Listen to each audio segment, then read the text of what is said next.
ബഹുമാനപ്പെട്ട അച്ഛൻ, സ്നേഹമുള്ളവരെ, നമ്മുടെ അല്പനേരത്തെ തിരുവചന ധ്യാനത്തിനായി gospel according to saint Matthew chapter 7 verses commencing from 21 through 27. ഇന്നത്തെ ഏവൻഗേലിയനായിട്ട് വായിച്ച വേദഭാഗം മത്തായി എഴുതിയ സുവിശേഷം 7-ാം അധ്യായം 21 മുതൽ 27 വരെയുള്ള വാക്യങ്ങൾ. And a special theme has been decided by our church, that is education that discerns divine purpose. ദൈവിക ഉദ്ദേശം തിരിച്ചറിയുന്ന വിദ്യാഭ്യാസം. So education in today's world often emphasizes knowledge, skills and career building. But in this passage, our Lord Jesus Christ reminds us that the true wisdom is not merely knowing, but doing the will of God. True wisdom is not merely knowing, but doing the will of God. ദൈവികമായിട്ടുള്ള ആഗ്രഹത്തിനനുസരിച്ച് ജീവിത ഇടങ്ങളെ ക്രമീകരിക്കുന്നതാണ് യഥാർത്ഥ വിദ്യാഭ്യാസവും തിരിച്ചറിവുമെന്ന് കർത്താവ് ഉപമയിലൂടെ അസന്നിഗ്ധമായിട്ട് നമ്മളോട് പ്രഖ്യാപിക്കുകയാണ്. I would like to start this sermon with a story which really happened in the life of a famous person, Alfred Nobel. You are very much familiar about that person. In 1888, Alfred Nobel, and he is a chemist, businessman, he woke up to read his own obituary in a French newspaper. The paper had confused him with his brother who had just died. ഈ Alfred Nobel പ്രഭാതത്തിൽ ഉണർന്ന് അന്നത്തെ news paper വായിച്ചപ്പോൾ അദ്ദേഹത്തിൻ്റെ ചരമ സന്ദേശമാണ് അദ്ദേഹം വായിച്ചത്. ന്യൂസ് പേപ്പറിൽ വാർത്തയായിട്ട് വന്നിരിക്കുക. ആക്ച്വലി ന്യൂസ് പേപ്പറിന് തെറ്റുപറ്റി. മരിച്ചുപോയ അദ്ദേഹത്തിൻ്റെ ബ്രദർ അദ്ദേഹമാണെന്ന് തെറ്റിദ്ധരിച്ച് അവർ ചരമ സന്ദേശം ഇങ്ങനെ എഴുതി ന്യൂസ് പേപ്പറിൽ പബ്ലിഷ് ചെയ്തിരിക്കുക. So the headline was, "The merchant of death is dead."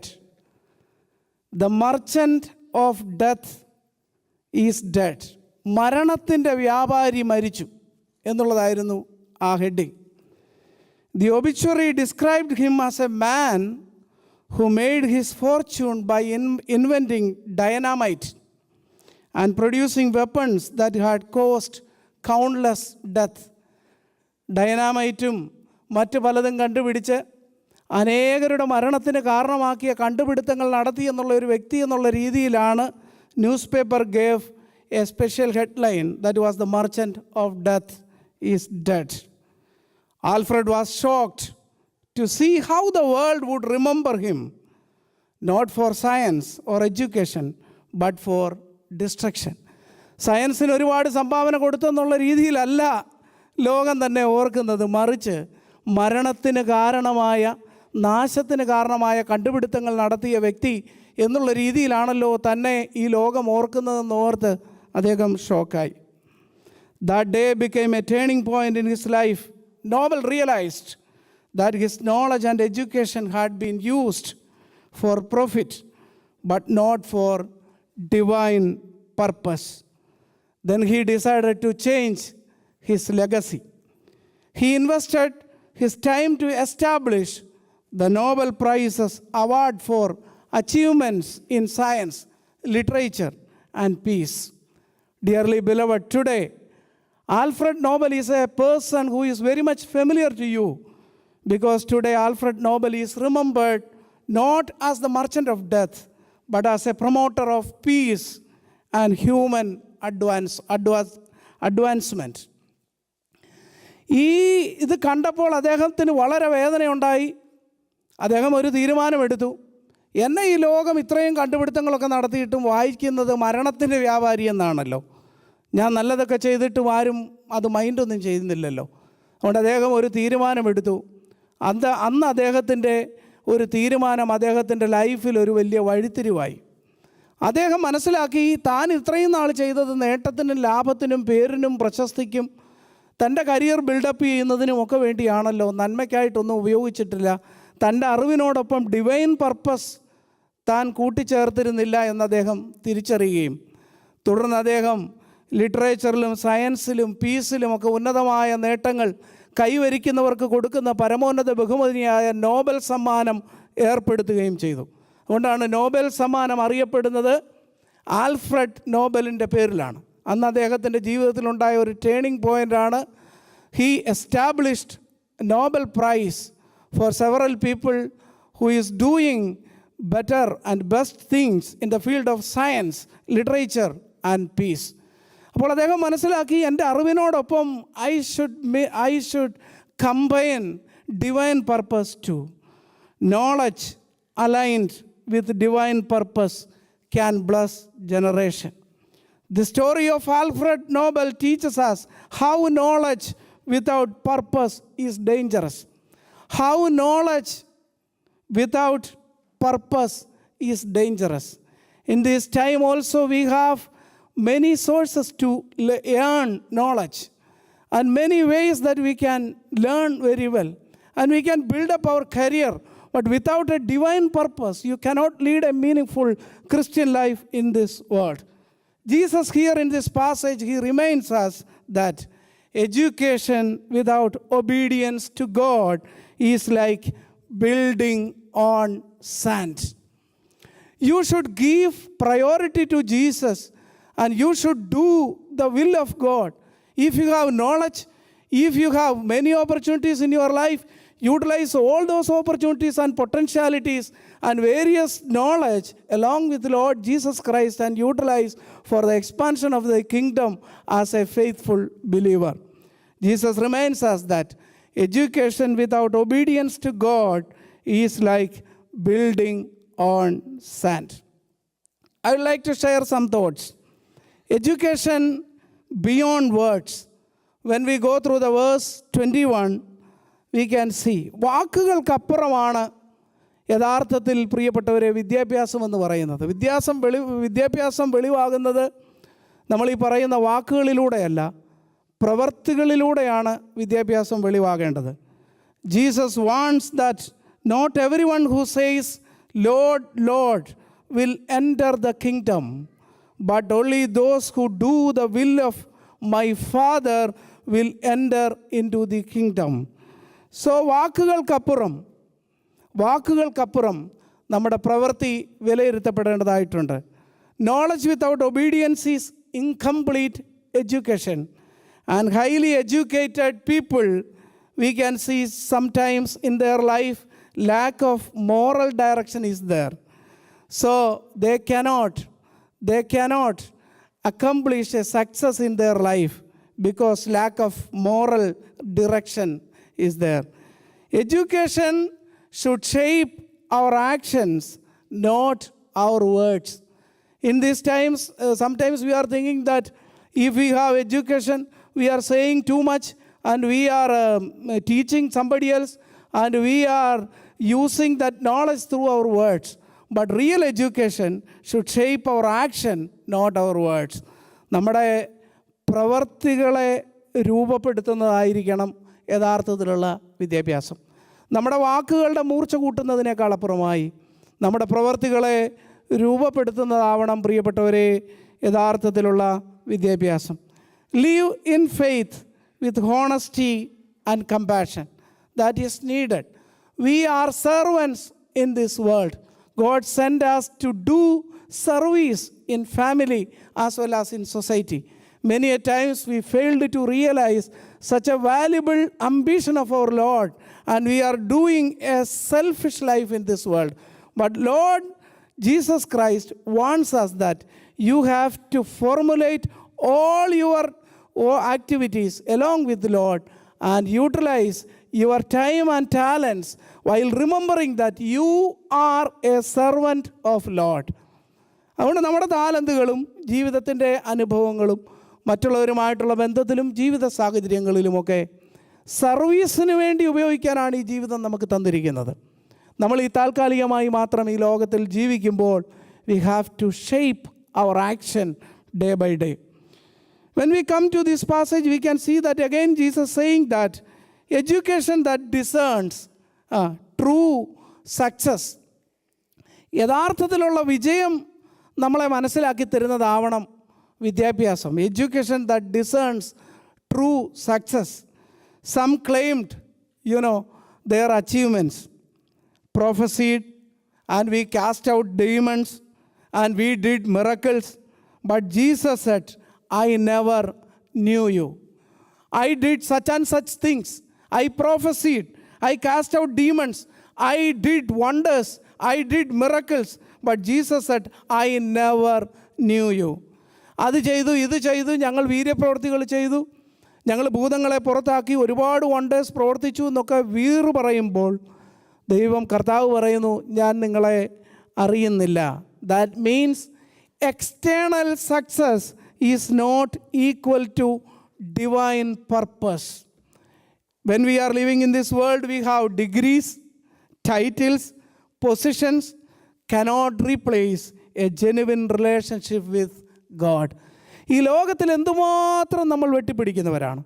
പേര്, പ്രശസ്തി, ഒരുപാട് ജീവിതത്തിൻ്റെ നേട്ടങ്ങൾ ഒക്കെ കൊയ്തു എന്ന് വീമ്പ് പറയുകയും വീറ് പറയുകയും ഒക്കെ ചെയ്യുന്ന നമ്മളോട് പറയുന്നു, നിങ്ങൾക്ക് ഈ ലോകത്തിലുള്ള external titles is not equal to divine purpose. You must realise what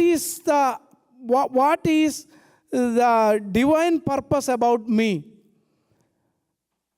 What is our God's ambition about me? What is the purpose of my life? Why I am here? Why God planted in such a family, in such a church, such a circumstances? Why God showered His blessings upon me in the past days and still He is showering His blessings upon me? We must realize that. എന്നാൽ ഈ ലോകത്തിൻ്റെ നേട്ടങ്ങൾക്ക് പിന്നാലെ പലപ്പോഴും നാം ഓടുമ്പോൾ നമുക്കതുണ്ട്, ഇതുണ്ട്, ഞങ്ങൾ അതിലും ശ്രേഷ്ഠരാണ് എന്നൊക്കെ പറയുമ്പോഴും പറയുകയാണ് external success is not equal to divine purpose. And nothing can replace a genuine relationship with God. Worldly success and divine purpose. We must understand the difference between worldly success and divine purpose. Through prayer, through meditation, through a genuine relationship with the Lord Almighty, we can realize that what is my purpose in this world. ഒറ്റപ്പതിപ്പുള്ള പുസ്തകമാണല്ലോ ജീവിതം എന്നാണ് മഹാകവി ONV Kurup പറഞ്ഞിരിക്കുന്ന ഒരു sentence.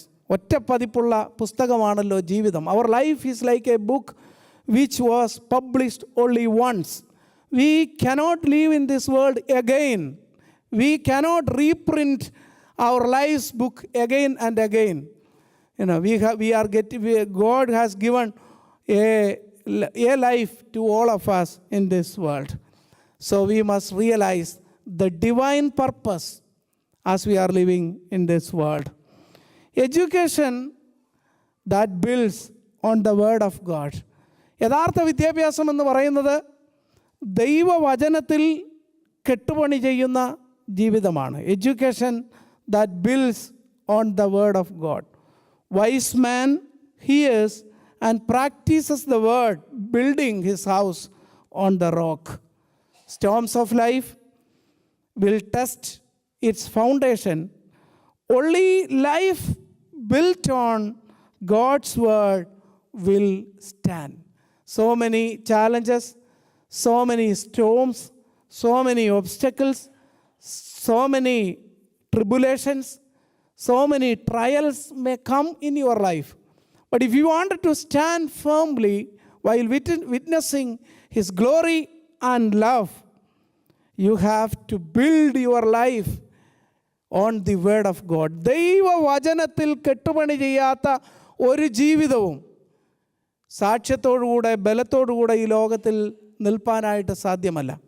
പ്രതിസന്ധികൾ വരട്ടെ, ദുഃഖങ്ങൾ വരട്ടെ, വേദനകൾ വരട്ടെ, ഏതനുഭവങ്ങൾ വന്നാലും വാടിപ്പോകാതെ തളർന്നു പോകാതെ പിടിച്ചു നിൽക്കുവാൻ ദൈവവചനത്തിൽ കെട്ടുപണി ചെയ്ത ഒരു ജീവിതത്തിന് സാധ്യമായി തീരുമെന്ന് കർത്താവ് ഓർമ്മപ്പെടുത്തുകയാണ്. Through prayer, through meditation, through learning the Word of God, through service, when we help others, when we are having a good relationship with others, we can build a house on the rock. Our life is a house. If you wanted to build on the rock, you must give importance to the Word of God. ദൈവവചനം, പ്രിയപ്പെട്ടവരെ, എത്ര പേര് ദൈവവചനം വായിച്ച് കുടുംബ പ്രാർത്ഥനയിൽ ജാഗ്രതയുള്ളവരാണ്? നമ്മളിന്ന് പറയും we are living in a busy world. And once a man give interpretation to a busy being under Satan's yoke.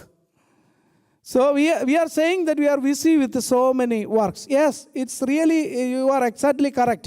But you have to find out some time to have family prayer. വെളിയിൽ എത്രമാത്രം ആരാധനകളിൽ പങ്കെടുത്താലും, വെളിയിൽ എത്രമാത്രം നിങ്ങൾ നല്ലതായി ജീവിച്ചെന്ന് പറഞ്ഞാലും, പ്രിയപ്പെട്ടവരെ, നമ്മുടെ കുടുംബത്തിൽ നമുക്ക് മുടക്കം കൂടാതെ ഒരു ഫാമിലി പ്രെയർ ഉണ്ടായിരിക്കണം. അവിടെ ദൈവവചനം വായിക്കണം, അവിടെ പാട്ടുപാടി ദൈവത്തെ സ്തുതിക്കണം, അവിടെ കുടുംബാംഗങ്ങൾ ഒരുമിച്ചിരുന്ന് പ്രാർത്ഥിക്കണം. ആ ഒരു ശീലം നമ്മുടെ കുഞ്ഞുങ്ങളുടെ ജീവിതത്തിലേക്ക് നമ്മൾ പകർത്തി കൊടുക്കുമ്പോൾ ജീവിതത്തിൽ പ്രശ്നങ്ങൾ വരുമ്പോൾ നമുക്ക് വാടിപ്പോകാതെ, തളർന്നു പോകാതെ പിടിച്ചു നിൽക്കാൻ ദൈവവചനം നമ്മളെ ശക്തീകരിക്കും. ഭാരങ്ങളൊക്കെ നിറഞ്ഞ ദൈവസന്നിധിയിലേക്ക് ചെല്ലുമ്പോൾ ദൈവവചനം പറയുന്നു, നിൻ്റെ സകല ഭാരവും എൻ്റെ മേലിട്ടുകൊള്ളുക, ഞാൻ നിന്നെ പുലർത്തും എന്നുള്ളത്. ഞാൻ നിങ്ങളെ ഒരു നാളും അനാഥരായി വിടുകയില്ല. നിങ്ങളുടെ ഹൃദയം കലങ്ങിപ്പോരുത്, ദൈവത്തിൽ വിശ്വസിപ്പീൻ, എന്നിലും വിശ്വസിപ്പീൻ. എന്തെല്ലാം ദൈവവചനങ്ങളാണ് നമ്മുടെ ജീവിതാനുഭവങ്ങളുടെ നടുവിൽ നമ്മളെ ധൈര്യപ്പെടുത്തുന്നത്. ഭയപ്പെടേണ്ട എന്ന് പറയുന്നത്. And once a scholar he told that 365 times in the Bible we can see, do not afraid. The whole year you will get a promise from this Bible so that you can build a meaningful Christian life on the Word of God, and you can witness the love of Jesus Christ to the surroundings through your actions. Praise the Lord. Hallelujah. അതുകൊണ്ട് പാറയിൽ കെട്ടുപണി ചെയ്യുന്ന ജീവിതം എന്ന് പറയുമ്പോൾ അത് നമ്മുടെ ജീവിതമാണ് പ്രിയപ്പെട്ടവരെ. അത് ജീവിത പ്രതിസന്ധികളുടെ മുമ്പിൽ കുലുങ്ങിപ്പോകാതെ ധീരതയോടുകൂടെ ക്രിസ്തീയ ജീവിതം കെട്ടുപണിയുന്നവരായിട്ട് നാം മാറണം. എന്നാൽ ഇവിടെ എന്താണ് സംഭവിച്ചത്? Foolish also heard the word of God. That foolish man also heard the word of God, but did not act on it. Wise man heard, foolish man also heard, but foolish man did not act on it, and his house fell. Education without moral and spiritual grounding is like building on sand. വിദ്യാഭ്യാസമുള്ളവരാണ് നാം എല്ലാവരും എന്ന് പറയുമ്പോൾ എൻ്റെ moral side എന്താണ്? എൻ്റെ morality എന്താണ്? എൻ്റെ spiritual background എന്താണ്? I am doing checkup for my physical body, but what about my spiritual man? അതിന് ഒരു ചെക്കപ്പ് നടത്തിയാൽ എങ്ങനെയുണ്ട്? ശരീരത്തിന് വിവിധ രോഗങ്ങളൊക്കെ ഉണ്ട്, കറക്റ്റാണ്. ശരീരത്തിൻ്റെ ബലഹീനതകളുണ്ട്, കറക്റ്റാണ്. മസിലൊക്കെ സ്ട്രെങ്തനാക്കാൻ നമ്മൾ ഒരുപാട് എക്സസൈസും ഒരുപാട് കാര്യങ്ങളും ഒക്കെ ചെയ്യുന്നുണ്ട്, എല്ലാം ശരിയാണ്. ഫിസിക്കൽ ശരീരം വീക്കാവുമ്പോൾ we are doing a lot of remedy to rebuild it. But what about your spiritual person? അത് ക്ഷീണിച്ച് മെലിഞ്ഞ് വിവിധ തരത്തിലുള്ള ലോക പ്രശ്നങ്ങളാൽ രോഗാതുരമായി തീരുമ്പോൾ നിങ്ങൾക്ക് അതിനെക്കുറിച്ച് കൺസേൺ ഒന്നുമില്ലേ? എൻ്റെ ആത്മീയ മനുഷ്യൻ ഇത്ര ശോഷിച്ച് ഇത്ര രോഗാതുരനായി തീരുമ്പോൾ ഞാനതിനെ റീബിൽഡ് ചെയ്യേണ്ടതല്ലേ? ഒന്ന് ശാന്തമായിട്ട് ചിന്തിക്കണം. Spiritual real education without moral and spiritual grounding is like building on sand. So dearly beloved, please remember these aspects in your life. Faith, it is not a phrase. It should be reflected through our action. Faith is not just a phrase. Stand on the rock, not on the talk. Stand on the rock. That is the word of God, not on the talk. In this world, we are trying to live on our talk, but God needs our action, a purposeful action, a meaningful deliberation, meaningful transaction, and meaningful engagement along with the living Lord. Purpose, not a performance. Purpose is not a performance. We have to live that. We have to actualize that. We have to reflect through our life. May God bless you all. Thank you. Now I invite Mr. Georgie Matthews to lead us in prayer.